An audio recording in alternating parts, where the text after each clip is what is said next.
players, no? JD Wangko and Eman Simple, both of them are getting rebounds. So both ends of the floor naglalaro sila. Yes, definitely.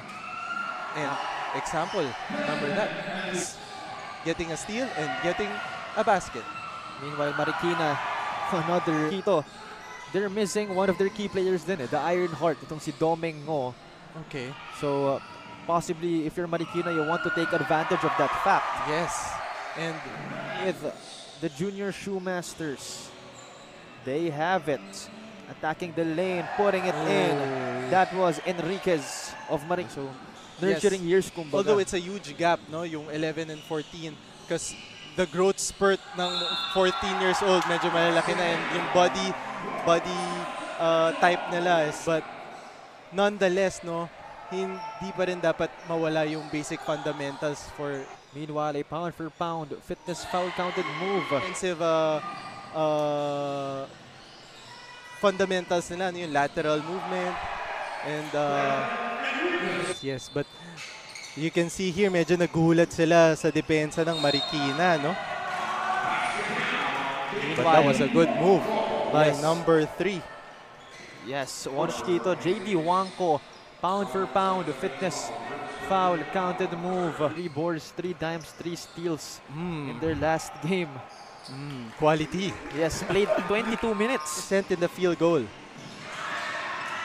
That will speak volumes about what kind of defense they have. Meanwhile, on offense, they're able to convert. And this, no, si Enriquez, no? Giving lots of here to perhaps save the day of Antipolo. Coast to coast, bounce pass to Zoe Cruz, able to convert. Great find. That's a tip here. Oh, swiped away by the Iron Heart. Domingo stops and puts it in. Just at the right time. Nambasa niya ng depensa. Exactly. Meanwhile, great find. Basket and one. Look. That's a disadvantage of a 1-3-1 situation, lalo na pag nasa short. Over 3 minutes remaining. No more fouls to give for Antipolo. Cruz able to convert once again. Zion Aguilar, good pass there by Zion. Another and good read there by Aguilar, and good move there by Ngo, reading the defense. Kita mo talaga na may experience yung bata. Exactly, you see it in his body language. And misses the mark on that mid-range pull-up. Here comes Wangko, escaping the defenders. Puts it in! Painting! That other look. Look at that. What a control. Now San Miguel for 3. Overshooting it. Domingo. Awareness, it's a 5-point lead for them. Let's see if he will play the last shot. Nice pass there by JD.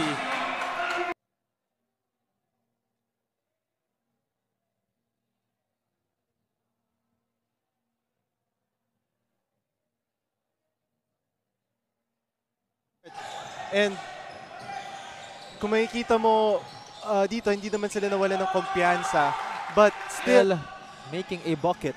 Yeah. Meanwhile, good shot there. A shot put up and put in. This game for Marikina.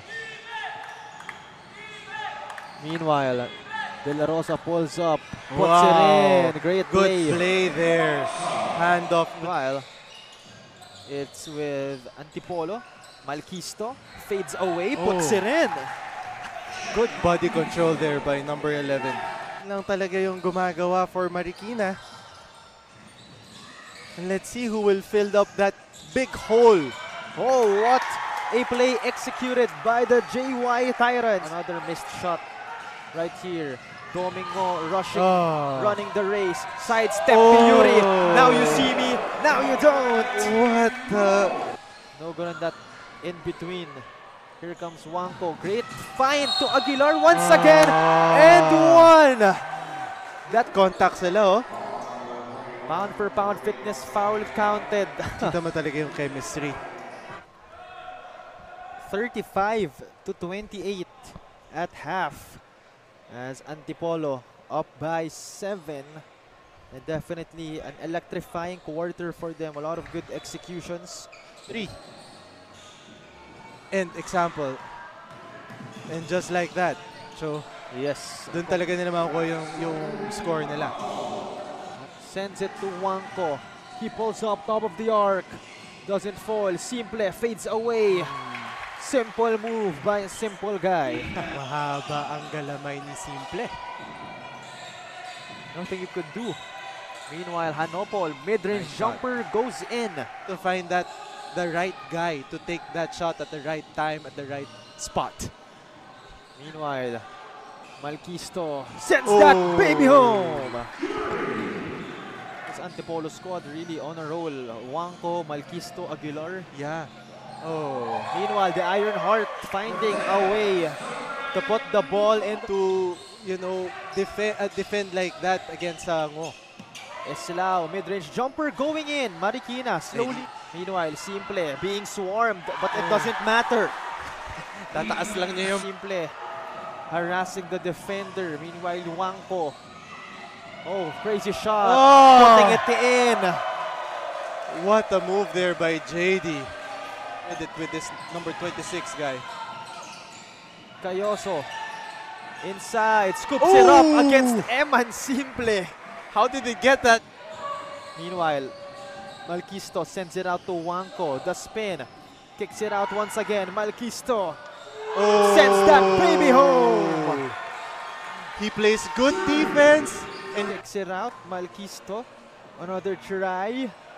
And sending that baby home. Pullings wrestling for it. Ends up with Marikina. Here comes Good pass. the Junior Shoemasters. Villarreal converts on the break.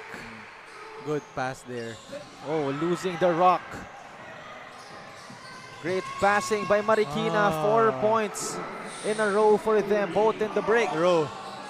Emphasizing maybe their defense, their lack of defense.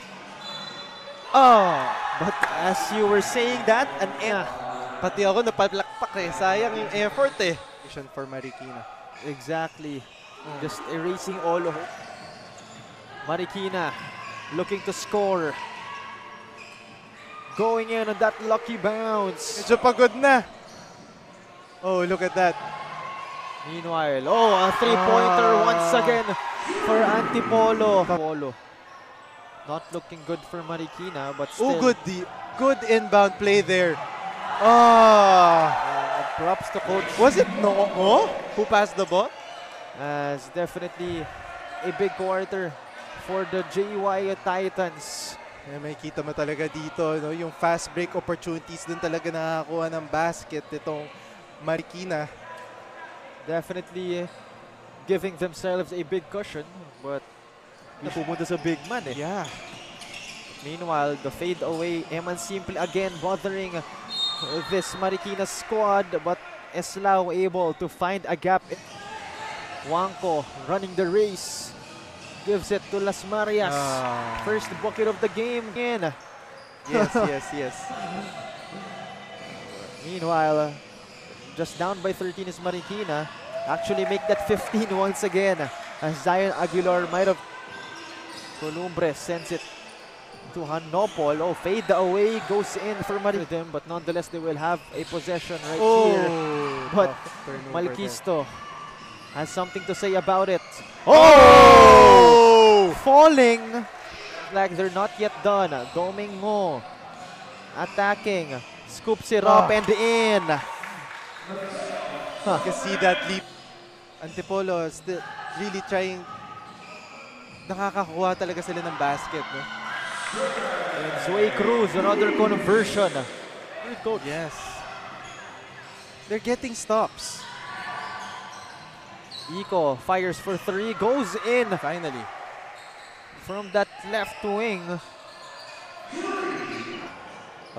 Big contribution. We also have San Miguel. San Miguel. A lot of names actually, coach. Yeah.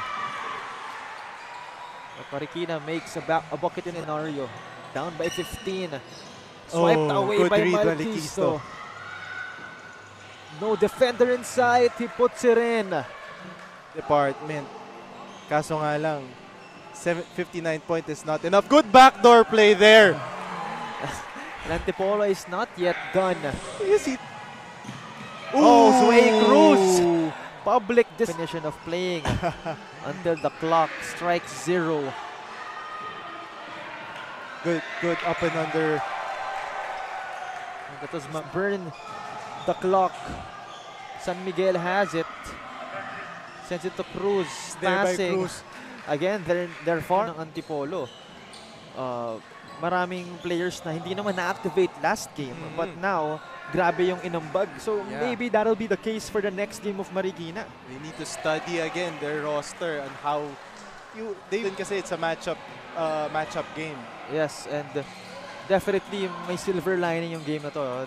They're able to know what's their lapses, you know, Yes. what if may mga instances ka na na-injure Tulad siya. ngayon. Tulad nga kanina. So, yeah, they need to have a plan.